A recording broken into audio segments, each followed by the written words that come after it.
Friend Crush. I'm your host, Amber Akilla. This is my podcast where I talk about stuff and things cute, chaotic, and critical thinking. You can follow me on Instagram, TikTok, Twitter, Tumblr, SoundCloud, and Spotify for music and mixes, and YouTube. And the main page for this podcast is at friend.crush on Instagram. I am always so appreciative when people send me thoughts, feedback, questions. I try my best to get back to as many people as possible, but I usually do get to read everything. So I appreciate you taking the time to message me. And yeah, I hope everyone's doing well. This is part 2 of the Q&A that I recorded. So we're going to cover, well, you'll see. It's in the show notes. Let's get into it. Yay! Okay, first question. How much of yourself do you put into another person when dating/relationship? People pleasing is a bad habit of mine, and I find dating becoming really draining after. But when I talk to guys at my comfort level, I'm not at my most interesting, i.e. before I try to make conversation. But now we barely text and sometimes go days without talking. But it feels natural this way, and I'm still into the guy. Long question. Can't wait for the new season. Okay. I'm not entirely sure what this question is asking, to be honest. I'm going to interpret it as, how do I manage people pleasing when it comes to dating, because I find it really draining. How much of yourself do you put into another person when dating/in a relationship? I think this is just trial and error, and it depends on the person that you're dating. And I think it's important to notice within yourself, like, do you feel like it's a reasonable amount given, the amount of communication you have and the time that you've spent together? I think at the end of the day, love is an action. And I think about love in a much more neutral way than I used to. Before, it used to be like love and like lust and feelings like all blended into one. And this like longing is love. But actually, I think there's a really big difference between desire and love as an action. Love, as defined by M. Scott Peck, as the willingness to extend oneself for the purposes of one's own or another's spiritual growth. So when I think of love in this way, I think that I am always trying to act from a place of love when it comes to things, or, well, not things, but when it comes to like people that I care about, whether it's a stranger on the street, whether it's a close friend, whether it's a potential partner, whether it's my family. And I think that my ability to extend myself to another person and to act from a place of love is not always going to be appreciated, or is not always going to be understood, because that is a reflection of me, and another person's ability to do that or to accept that is a reflection of them. The same way that my ability to accept love from others is a reflection of me. So I think that it's important to do things like extend yourself to the person that you want to connect with and see how they respond. And sometimes some people's capacity to receive love is just smaller than yours. And there's nothing you can do about that. If you really want to feel your love appreciated and embraced by another person, and the person that you're doing it with now is not doing it, then don't take it personally, but find somebody else that's actually going to meet you in the middle, And it can be hard. And then I think also in that process, like, ask yourself if you are giving in a way that is going beyond your best interest, or starting to then take away from the energy you have for yourself. Like, if you're feeling really drained after dating, that means that you're probably giving more. You're starting to empty your own cup. Like, you have a cup that you can fill this kind of like mutual cup together of a relationship, but there's always a certain amount of liquid that you need to keep in order to maintain like your own sense of self. And if you're feeling tired after something, it means you've probably given more than is necessary, or given more than you're able to give to then maintain your sense of self or to maintain your own needs. And there's always going to be times where maybe you give a little more and then you receive a little more from someone, or you're putting in effort that is going to kind of like compound and pay off later. But I generally think that that's more about like your work, and not necessarily someone you're just dating or someone that you've invested and committed to. That's when you're able to kind of understand the dynamic between the two of you and take it in turns for like who is like pouring into the cup and who is withdrawing, and vice versa, based on wherever the two of you are at in your life when you're together. But I think in the early stages, it's like start off like quite superficial. And then to me personally, the guy has to lead. I want men to be able to show me that it's safe for me to open up to them, or it's safe for me to continue with them. And that is a risk that you need to be willing to take when it comes to dating, because just because you're willing to do that or they're willing to do that at one point doesn't mean that they're going to be able to continue to maintain it, or that they even want to, or whatever. Like, things change. Maybe at some point you decide you don't want to either. But that's part of love, having love, losing love. It's part of the experience. I had this thing with a guy where I was quite withdrawn when we first started seeing each other, because I could tell that he was withdrawn, or he actually just is not that interesting. And I think for me, because I knew that it wasn't going to be a long-term thing, it didn't really matter to me because I had other things going on, and I didn't need to feel like this full expression of myself over text, because we were able to spend like quality time together, and that was like good enough for me at the time. And then things went down and I felt extremely disrespected and was not treated anywhere close to the standard that I would expect from a friend. And he said that he wanted to continue being friends. And when I reflected upon it, I was like, he didn't even really experience me and my full self and the full potential that I have as not only a friend, but as a person in general. So for me, it's like, we were never really friends to begin with, at least not how I understand myself as a friend. And if you want to be friends, then we're going to have to start again, because I don't believe that the experience that we've had so far is an accurate representation of where this can go. TBD on the status of that. But yeah, I think everyone's different as well in terms of how much communication they need from someone that they're dating. Some people want it to be daily. Some people are happy with it being every other day. I definitely don't feel that I want daily communication from the person that I'm dating, at least at the moment, because I'm just not in a place where I even want to be in a relationship to begin with. And I think there's going to be times later in my life where maybe that's different, because the responsibility or the stakes are much higher. But it's okay to be honest with yourself about how much communication you actually need, because for me, it's like the less time I spend on my phone, the better. Even just like having my Instagram open to answer these questions is like stressing me out right now. But if it feels good for you, then by all means embrace it. I think also sometimes maybe you're telling yourself that you want it every day when you don't actually need it, because you're looking for validation from a person, or you're telling yourself you don't actually need it because, again, you're like afraid to lose the connection. And I think it's just about giving yourself the time to kind of figure that out, and then communicate with this other person if they're important to you, if you want it to move forward, like how you actually feel and what you actually need, and then deciding whether it's actually compatible. Because I think at a certain point, it's like, especially at the beginning stages of a relationship, you need to be willing to face the compatibilities and incompatibilities early on. Because if you are not honest about it, whether it's with yourself or with that other person, then you're not creating an authentic relationship at all. And being able to update each other on what it is you actually need and how these things are changing matters as well, because there's no reason why, at the beginning you don't need to speak every day, but maybe eventually you want to.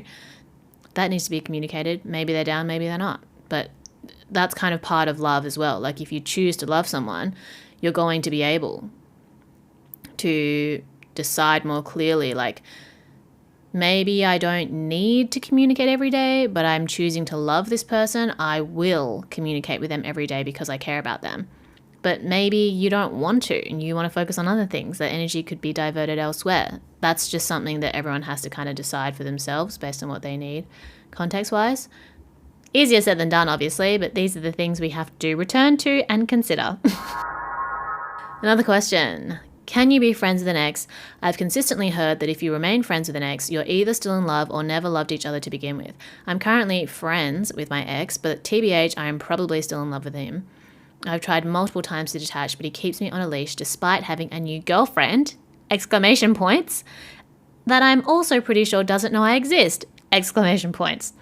This week, I've completely cut ties and blocked him, but I'm wondering in the future if we could be friends considering we're in the same friendship circle. And sorry, side question, but does his desire to remain friends with me mean he still has feelings for me, as the saying goes, or is it purely just to stroke his ego? Sorry, it's a long one. All right. Well, I do have a question. I do have an episode later in the season about being friends with exes. But I think, and I also think it's great that this person has blocked and cut ties with their ex for now, because they're obviously recognizing that they're not being treated with the respect of a friend. Like, they have a new girlfriend, but they don't know that you as a friend to them exist. That's not friend behavior. You know, like if you have a partner, like, you're going to tell them about the other people in your life. That's part of getting to know someone, part of integrating your lives together. And the fact that your ex hasn't done that reflects very poorly on him, to be honest, and not at all on you. Again, I think there is no hard and fast rule when it comes to can you be friends with an ex. In the episode later in this season, I say that basically there's two questions you need to ask yourself. Firstly, are you being treated like a friend? How do you define, what is your standard for friendship? My standard for friendship is extremely high. I've been through too much to just be like willy-nilly with the people that are in my inner circle. I just have had enough of the BS, okay? I choose my friends very carefully. I commit and invest in my friendships very sincerely. And I don't take, the people that I let into my life lightly, and I don't take the people that I let go of lightly either. And that's really difficult because it's very hard for me to recognize that a friendship isn't working and to let go, or to at least temporarily accept and just let the space that's formed between us exist. I feel much better about my life decisions because I'm taking that time and making that effort. And I think that for me, because my standard for friendship is so high, most of the time I can't be friends with an ex, because the reason why they're an ex is because they are not treating me to the standard that I would treat my friends or expect to be treated by a friend. If they were able to do that, we wouldn't have to break up, because, like, for me, the foundation of a healthy friendship is respect, mutual support, honesty, vulnerability, an ability to communicate with each other even when it's tough, an ability to see each other through tough times, to hold space for your problems and their problems without feeling like you have to save each other, but to at least support each other. And that to me is then the foundation of a healthy romantic relationship, whether it existed before you started being romantically involved or it's something that you're building together as you date. That is like inseparable for me. Like, the friendship part is more important than the romantic part at the end of the day. So once the friendship part has been eroded, as in I've been disrespected, I haven't been communicated with honestly, I haven't been treated like a friend, I haven't been supported like a friend, then bye. I don't need you as a friend. Period. Okay? First requirement already done. You did not pass the test. Second requirement, is this person smart? Do they actually bring any value to your life? The levels of intelligence required for me to be romantically involved with someone have actually not been that high when I reflect on it. When I compare the level of intelligence of the people I've dated to the people that I'm friends with, it's like you can't even put them in the same category.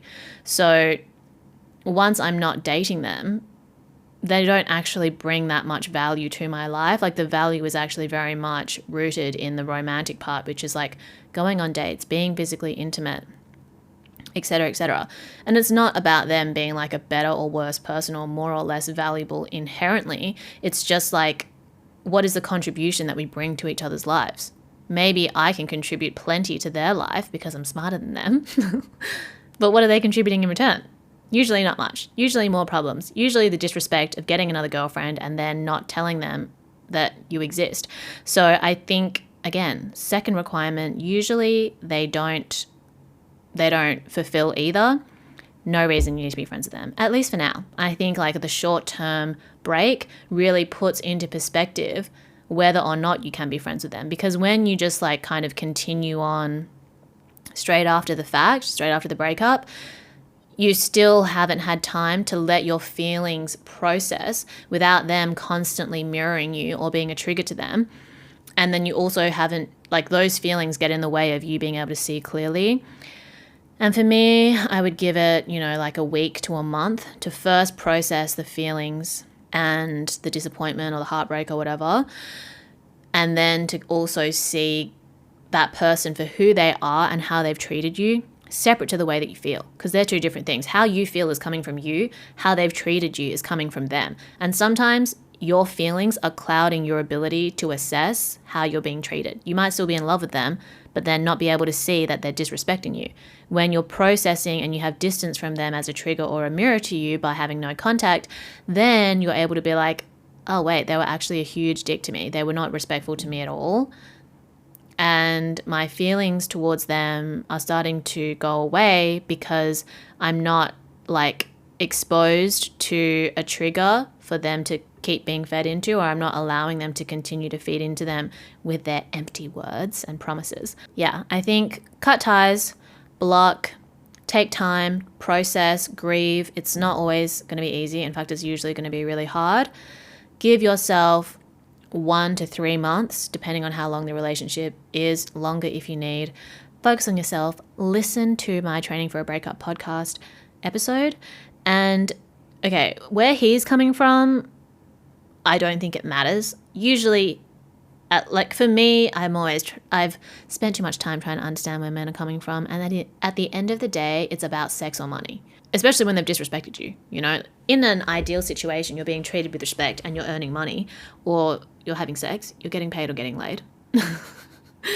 You're working with them or you're dating them. If he's disrespected you, then his desire to remain in your life is because usually what other people tell me is as like a backup, as another option, or you bring some kind of value to their life that they can't get anywhere else, but that doesn't mean that it's your responsibility to fill that gap in for him if he can't treat you with respect. And worry less about what his feelings are, because again, how is he treating you? Actions speak louder than words. His feelings exist in his body.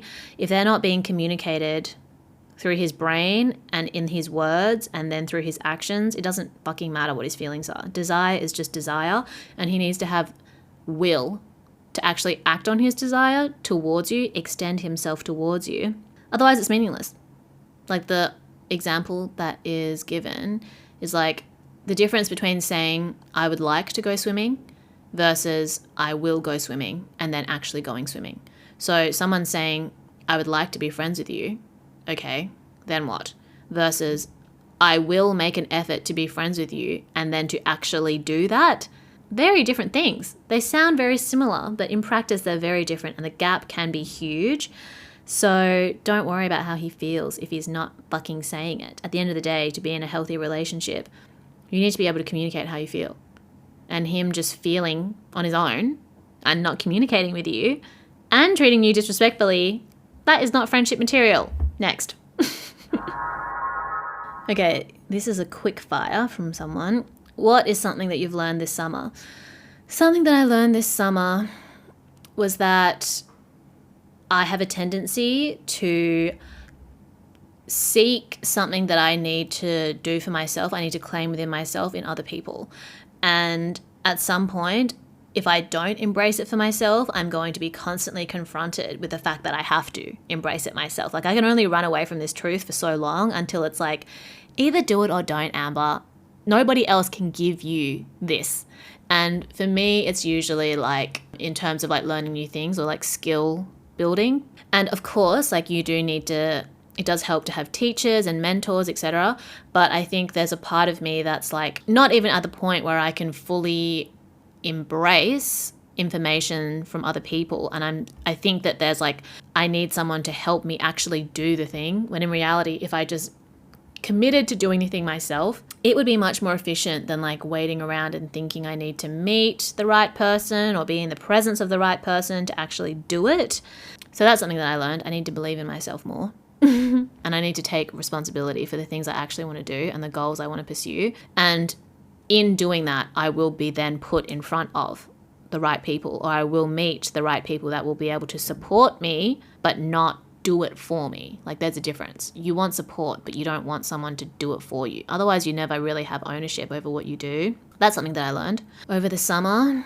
And what else? I learned again that little things that I do to stay connected to myself, even when shit is hard, even when it's the last thing that I want to do, even when I'm feeling so sorry for myself or like so shitty, if I can do those little things like taking time to do a meditation or just do like a 10-minute stretch, a 15-minute stretch, just dumping my thoughts and my anxieties into a journal, or, you know, spending some time working on a project that's important to me, like this podcast that maybe doesn't have any monetary value. Doing those things, even when I feel like shit, is going to help me to stop feeling like shit sooner rather than later. And it feels so counterintuitive at the time because you just want to feel sorry for yourself. But honestly, like, if you are having a hard time, I understand that the last thing you want to hear is like, take a shower, do the dishes, just do something and you'll feel better. It seems like, what the fuck? But again, this goes back to like the first thing that I learned. It's like, you have to do it yourself. Nobody is coming to save you. Waiting around for someone to come and save you is only going to waste your own time. You actually have the ability to do it. You've just like fallen into a mental spiral or emotional spiral that makes you think that you can't. But taking even just a small step, doing just one little thing is going to help so much, and continuously trying to do it is going to help so much. Like sometimes when I'm feeling like when I haven't had a good night's sleep, and I'm lucky in the sense that at the moment I don't have to like be anywhere immediately in the morning. Most of my work is done from home for now. So I do have leeway to do a meditation or to do a 10-minute stretch. And sometimes when I feel really shit or like I haven't rested properly, I will just be like, I don't fucking want to meditate. I don't want to do a stretch. But I always try to tell myself, I'm like, it's 20 minutes, just do it. Like literally just do it. Even if you're uncomfortable the whole time, it's better than not doing it at all. Because what the fuck else are you going to do? Sit on your computer and like watch some random video. Like it's one less distraction that you're going to engage with, and that's good because you're just taking time to like connect with yourself, whether it's your mind, your body, your spirit, whatever. That's what I've learned. 2 things I've learned in the summer. Books that I've been into lately. I've gotten back into The Road Less Traveled by M. Scott Peck, reading little sections from there. Back into The 6 Pillars of Self-Esteem by Daniel Levinson. Bits and pieces from there. I read Mindfuck by Christopher Wiley or something.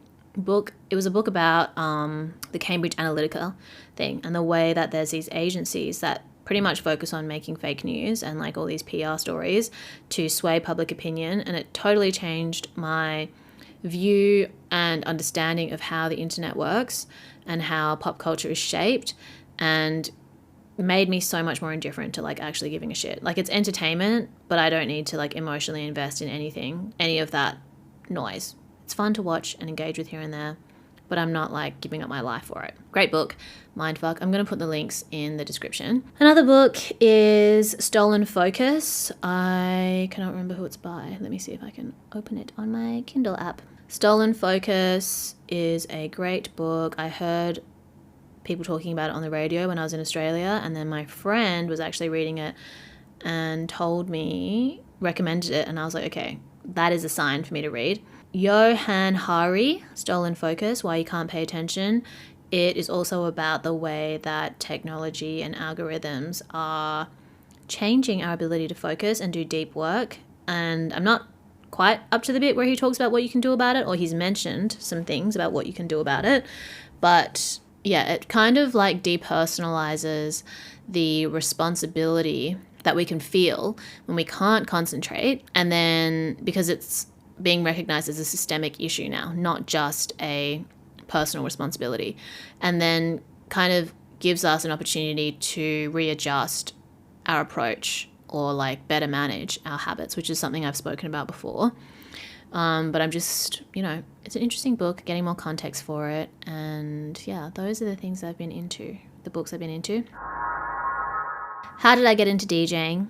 I learnt from a friend of a friend one afternoon, and they were a promoter for a club in Perth for a party.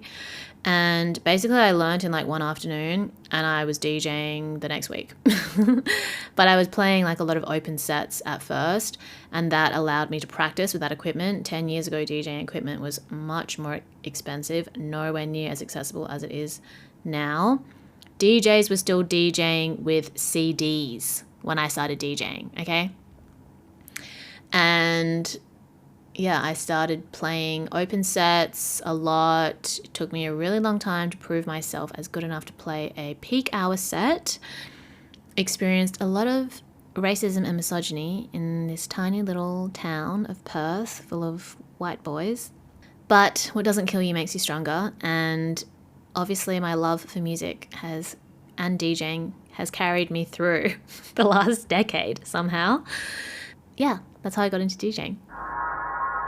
Thoughts on the current state of pop culture? Pop culture is a bloody mess right now, isn't it? It's so different because it's not centralized the way that it was when I was growing up. You know, you had like TV, magazines, and like traditional media really shaped like what we collectively could relate to, our collective references. But I think now, because everything is so like split and like branching off into streaming services, different social media platforms, all these algorithms that curate to what you already like, what you've already engaged with. It's like you might be really good friends with somebody, but the media that you consume is completely different, and you don't have as many like common like pop culture references, or like mutually, like overlapping cultural references, which I think is really interesting. It definitely has its pros and cons, the way that everything does, because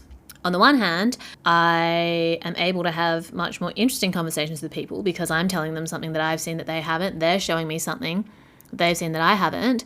But then the flip side of that is that for some people, they can really get into a rabbit hole that's not healthy for them at all. And it can really erode a lot of like collective solidarity, I think. Like it's, as we can see in a lot of places, like people being given an extremely curated feed or stream of information has alienated them from people around them. Yeah, I think it's also sad that like hypercapitalism and the rate at which we consume media, the rate at which we are expected to produce and innovate and grow at, has kind of like taken away our ability to appreciate slow media, or to stop and appreciate things. It's like there is no longevity to art anymore, really, or to content anymore. At least I feel, even though I want to be able to appreciate things with more time, I feel like I can't, because otherwise I'm going to miss out on the next thing. So it's like this kind of like toxic cycle. It's really difficult to break, and something that I'm kind of considering in the way that I approach things moving forward. Like, how can I be mindful and intentional with what I create, but also do it at a pace that means that it's not just relevant, but also has value, you know? Because just because I have spent a lot of time on something, it means a lot to me, doesn't mean that people are going to appreciate it in that way. If they are in a place where they consume things so quickly, and it's like, if you don't produce consistently enough, and people lose interest in you, or you're so quickly replaced. So that's kind of something that I see. And then, yeah, like the nature of what people create is being shaped more by the structure that it exists in than like a genuine, authentic place of creativity, if that makes sense. Much to think about. Okay, another question. Hi Amber, dating in this economy is awful, as we all know, so how do I stay open to authentic love when all I see in men is red flags? First, like at this point I have no idea if I even want love. Also, thank you for everything, you got me through a really tough burnout. Okay, how do I stay open to authentic love when all I see is red flags? That's a great question, and I wish I had a helpful answer. Unfortunately, I think a lot of men are just full of red flags, and they need to be recognized as such. Because when I have come out the end of something, I'm like, yeah, red flags were there and I saw them, but I ignored them.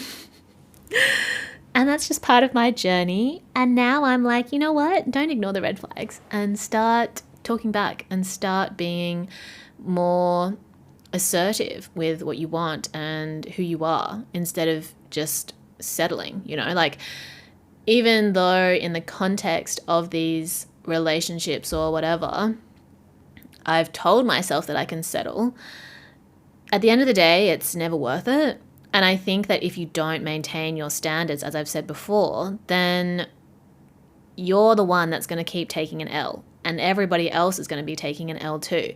So even though, it can be hard to assert your boundaries and to maintain your standards, I think that it's ultimately always worth it. I see that it's worth it in all other parts of my life, so it naturally would be worth it in love too. But it's just hard to do that because, like we mentioned at the beginning of this episode, you feel like a pressure to be in a relationship when you don't want to, or you feel like you need to be in a relationship when it's not that important to you. But I think that if what is important to you is to be in a healthy and authentic relationship, you need to say no to all the other BS in order to get there. And men need to hear no in order to self-reflect and actually do something about their red flags. Eventually, they're going to get to a point where it's like, damn, if I don't change, I'm going to be left behind. There are guys that are actually working on themselves and improving and recognizing that it doesn't make sense for them to just place all their value in superficial things, and maybe learning to be vulnerable, maybe learning to communicate their feelings, maybe dealing with their trauma is going to actually help them get laid or connect with women in an authentic way so they don't die alone or become an incel. I believe that they're out there. They have to be. But you're not going to be able to find them if you keep ignoring red flags in guys that aren't going to do that. At the end of the day, people are the same. If you don't learn your lesson, if you're not given an opportunity to learn your lesson and hit your rock bottom, then you might never put in the effort to actually do better and reach your full potential. I see that in myself. Like I literally just said, I'm realizing that if I continue to try to find someone if I continue like subconsciously thinking that someone has to do it for me or do it with me, I will never be able to do it myself. And I've been given that lesson from the universe. Stop relying or waiting on other people and just do it yourself. If that wasn't like thrown back in my face, then I wouldn't get to a point where I'm like, okay, fine, I'm just going to do it myself. If enough women don't reject a guy because of his red flags that women can collectively agree is a red flag, then he's just going to keep fucking around, like you're allowing them to do that to you and then to the next person, because there will be a next person, because you're not going to settle. Eventually you will get to your own limit with the red flag that you ignored, and it's not going to work anyway. It's okay. We're all going to have different experiences that give us these lessons in different ways. It's not like you're just going to know straight away, like I said. In terms of like no idea if I even want love, I always want to love and be loved, whether that is in a platonic way or in a romantic way, but it is the quality of love that I am much more discerning about. It is the difference between being admired or being desired or being fawned over versus like actually having someone extend themselves towards me the way that I would extend myself towards them. And you don't have to give up on love at all, but you have to give up on settling for bullshit if what you want is authentic love. That's what I think. That's what I believe. And what I believe and what I do sometimes is not congruent, but I'm trying my best. I think I've learnt my lesson enough times now, and I'm ready to actually do the things. Final questions. How to eventually cater to yourself when all you've done is cater to everyone else more. Now I feel lost because it was such a routine. So I think writing things out to yourself helps a lot when you're trying to reframe your approach to your own boundaries and to other people's. Again, it's a trial and error process. Sometimes you swing across the spectrum in order to then kind of settle in some kind of equilibrium, and then different events and experiences in your life will cause the pendulum to swing again.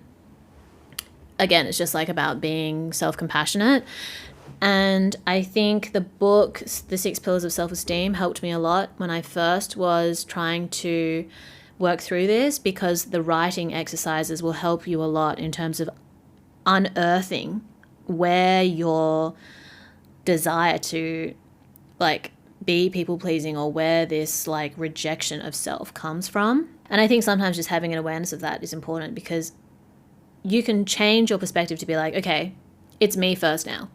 I am going to prioritize my needs. I don't need my needs to come at the expense of others. I'm going to try to balance my needs with other people's, instead of minimizing my needs to cater to other people. You know what I mean? Like, there's such a big difference. And if you don't communicate what you need, other people aren't going to know.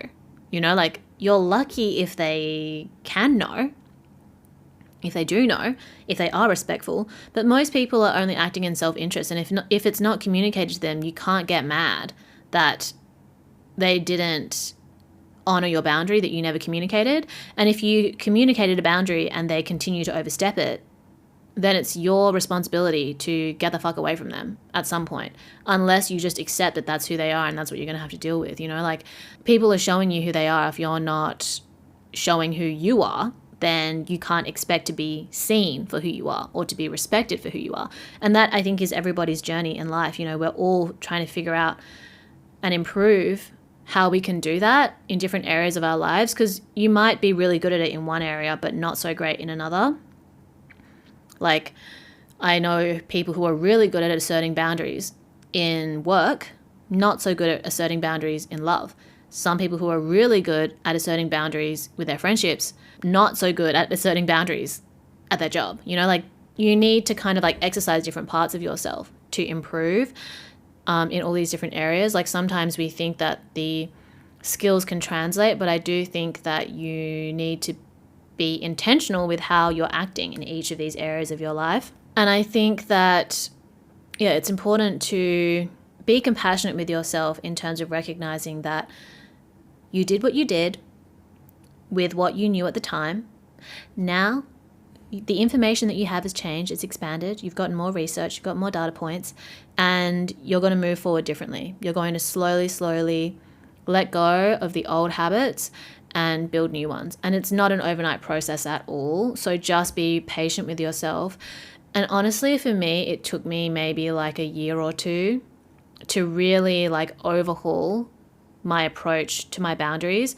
And even now, especially because I've moved countries and I'm around different people, I'm putting what I've learned to the test in a new way. So like, my old unhealthy habits or like triggers or thoughts or feelings can sometimes come up, but I'm much more aware of what I do and don't engage with, who I do and don't engage with, and how I am engaging with myself and other people. But yeah, it definitely took me time to get there. It's not like an overnight thing. So be compassionate with yourself. And honestly, like, the fact that you're even trying says a lot. It's better than what most people are doing out there, which is just living in a state of denial. Do I set goals for myself in general and in therapy? I do try. Okay, so in general, I like to have like an abstract idea of what I want to try to work towards. And then I try to narrow it down into things that I can do in the short term to move towards that goal. But I'm not like adamant about that specific thing happening. It's just not really in my personality to do that. I think everyone is different. Like, some people are very goal oriented. They're like, I'm going to do this, I'm going to achieve this, and everything that I do is going to orient towards that. And then they do it and they succeed.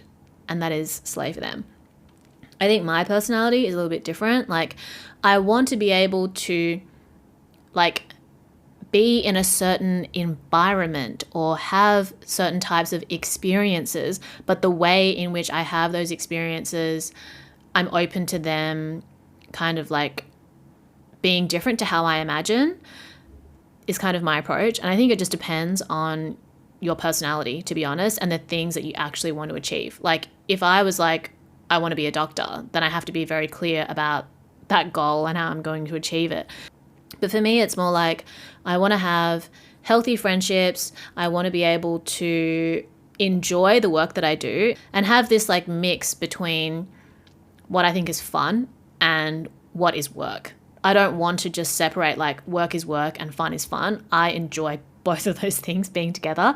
But some people like their job just being their job and then the fun just being the fun. Everyone is kind of different in how they approach it.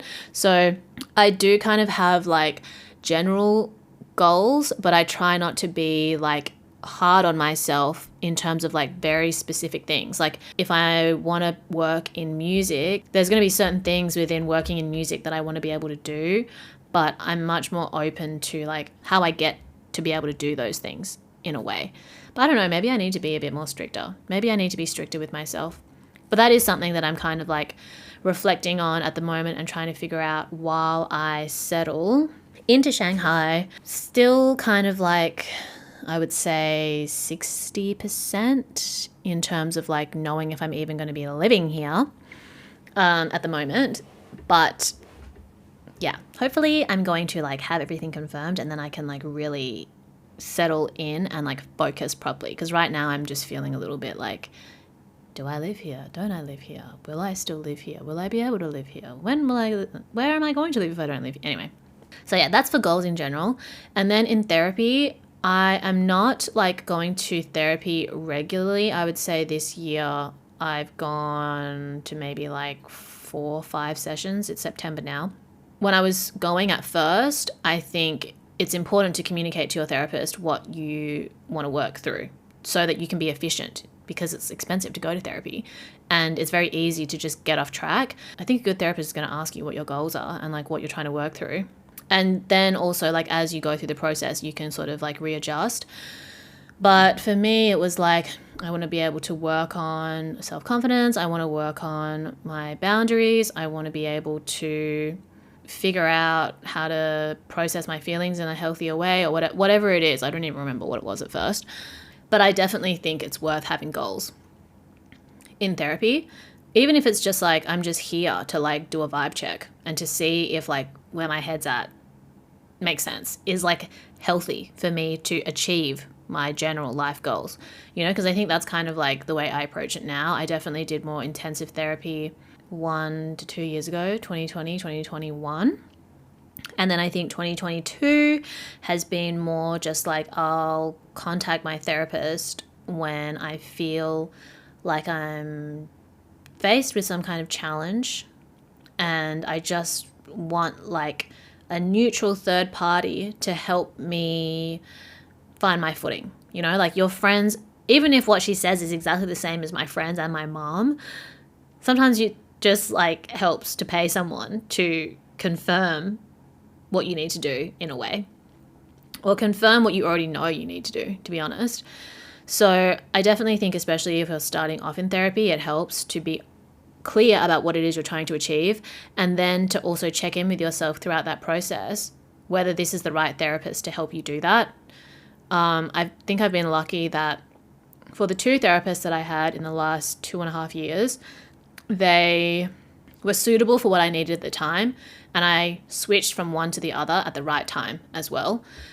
And I have an episode about therapy already, and I think that I mentioned it helps to kind of like write notes down as you're going through the session, just that you can revisit later, or just so that you even have it if you need to revisit. Maybe you don't, maybe you do.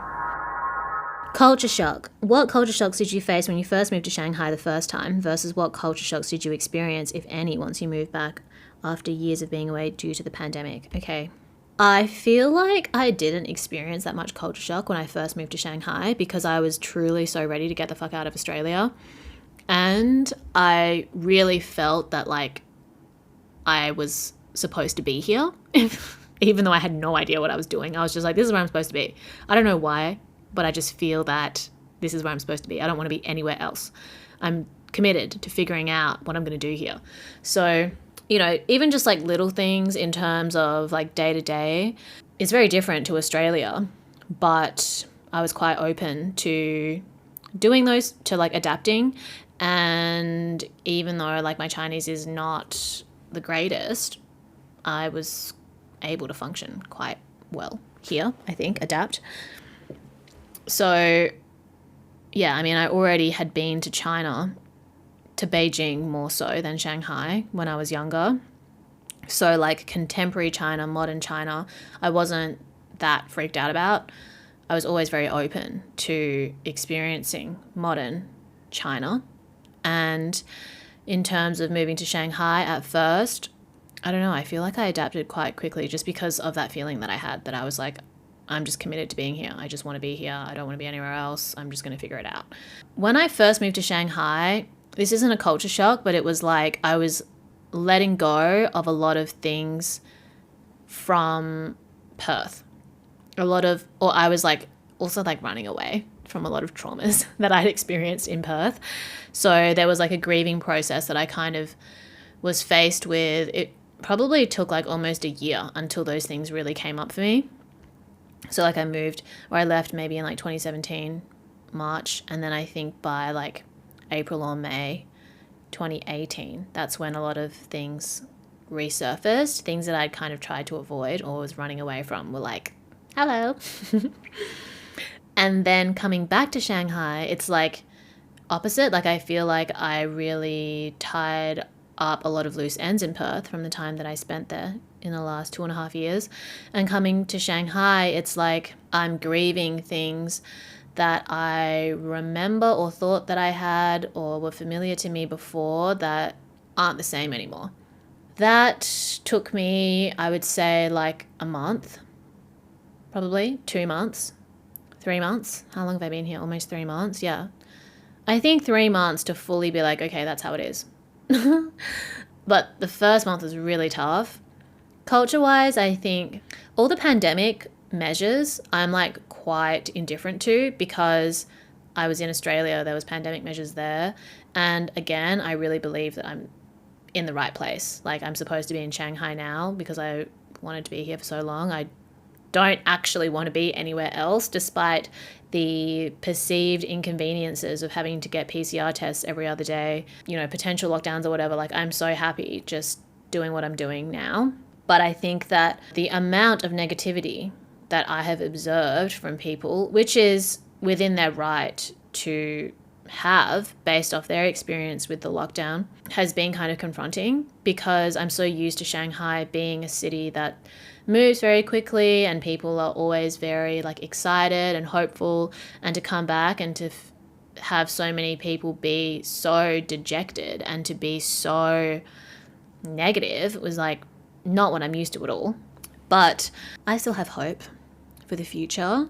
And of course, there's still people that I met, that I've spoken to, that I'm close to, that are hopeful for the future too.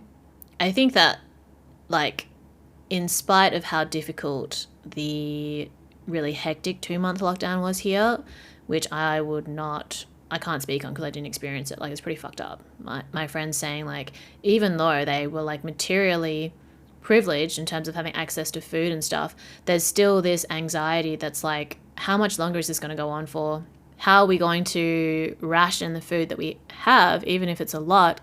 We don't know like what we can or can't eat because we don't know when this will or won't end. So that is like its own type of trauma. And I think anyone that has lived in other lockdowns can relate to an extent. But I think that in Shanghai, it was just like quite different to other times. But then at the same time, okay, so like that is its own experience in and of itself, traumatic experience. But I always think that it's important to put things into context. And prior to that 2-month lockdown, there was 2 years of Shanghai functioning, quote unquote, normally, when the rest of the world was totally fucked. And it wasn't normal in the sense that you couldn't travel in and out the way that you were able to pre-pandemic, but nothing that is considered the new normal now is really that normal, I feel. Like, even in places that are open borders, no restrictions, there's still COVID. There's still the after effects of COVID. Even if they're not being addressed, they're still there, still happening, plus monkeypox in some places too.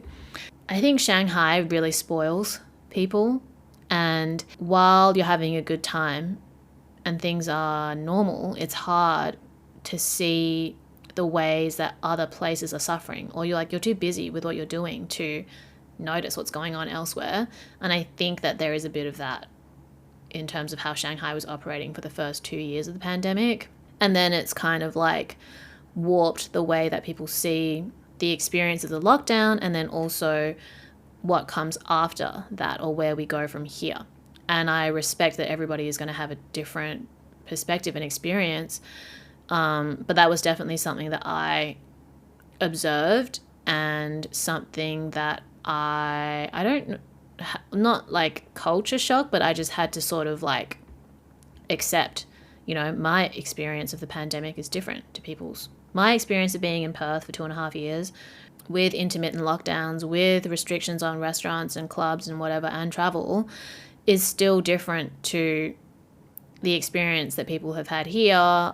2 years of like economic prosperity in a way, minus travel, plus 2 months to 3 months of like very hectic lockdown, and then the last few months slowly reopening. So I think it's just like, that's just life, things go up and down. I think the thing with the pandemic is like everyone's life is up and down at the same time in a way. So like collectively people are trying to figure things out. But the city has changed a lot, but also not that much in a way. I feel like I've changed a lot too. So, and my experience of the city now is very different to before. But I still feel like I'm adapting okay. I'm very grateful to be here. Who knows how long I will be here. But yeah, I guess that's kind of like how I'm feeling in regards to that question. I think this is the final question. I'm literally about to lose my voice. Hi, hello, I'm almost 24 and have never been in an actual relationship. I've had some entanglements that at the most a couple months long, but no long-term partner or anything like that. I know everyone grows at their own pace and it has nothing to do with me because I am a slay, high-quality woman with high standards. But how do I deal with the inevitable lonely feeling that comes when all my close friends are in or have been in long-term committed relationships? Great question.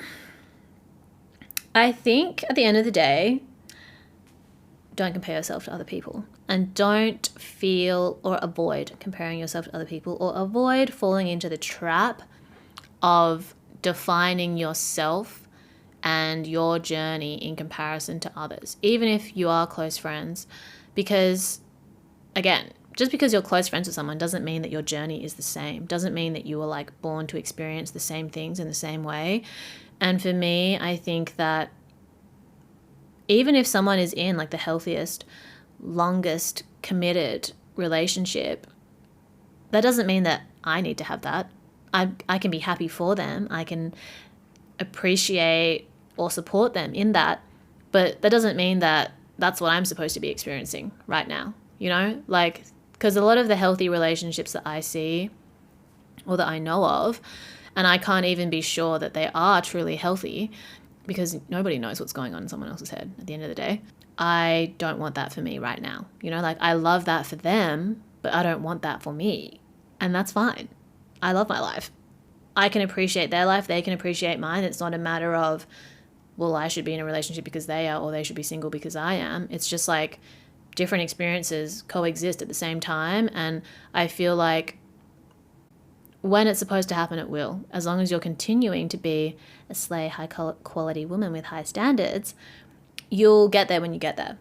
And I'm sorry, that's kind of like abstract in a way, but I just think that you never know how long someone else's relationship is going to last, how healthy it is, how committed it is. You never know at the time, you always find out later. And the lonely feeling, it's like, I think people in relationships feel lonely as well. Just because you're being distracted or just because you have someone to go home to doesn't mean we all have to confront the fact that we're born alone and we die alone. I guess aloneness is different to lonely, but I know a lot of people that are in relationships and feel very lonely because they don't feel seen by their partner, yet they continue to be in this relationship that's actually degrading their quality of life. Yeah, I think it's normal to compare yourself, but try your best to avoid spiraling about it. If you stay on your path and what's true to you, what feels right for you, the right thing will come along. Like, you're right where you need to be right now. moment to moment, that will change. And I think the right people and the right opportunities will come to you. As long as you're not continuously making fear-based decisions or decisions from an insecure place. Those will cause you to deviate a little bit here and there, which is normal. But don't get into like a chronic pattern of doing that, because then you're going to be led really astray. Then you're going to be dating a guy with a bunch of red flags that you ignored. And that's going to be holding you back from the person that is like truly compatible for you and for them to meet you when the time is right. You can find some friends who are single as well and have fun with them. If your friends are all in committed relationships and they all do like couple things and don't include you, get some other friends that you can have fun with and that will like do activities with you, go out for dinner with you, go out and party with you. You don't need to have a boyfriend to have fun. In fact, you can probably have more fun without a boyfriend, in my opinion, most of the time. Unless he is the right boyfriend for you. And if he's not in your life right now, then go out there and have a good time. And you'll find him when you find him. Okay, those are all the questions that I believe I was asked. Thank you for listening. If you listen this far, I'm going to try to edit this episode down a bit. My throat hurts. Thank you for listening. Thank you for tuning in. Thank you for asking questions. If you enjoyed this episode format, let me know. We can consider doing more in the future. And I hope everybody is doing well. Sending my love to you all. Drink lots of water. Tell your friends and family that you love them. Go be a better person. Sliv, slav, slov, slay, etc. Follow me on Instagram and TikTok and Twitter and Tumblr and Spotify and SoundCloud and YouTube and blah, blah, blah. Friend.crush on Instagram. Yay. Thank you so much. Lots of love. Speak to you soon. Bye.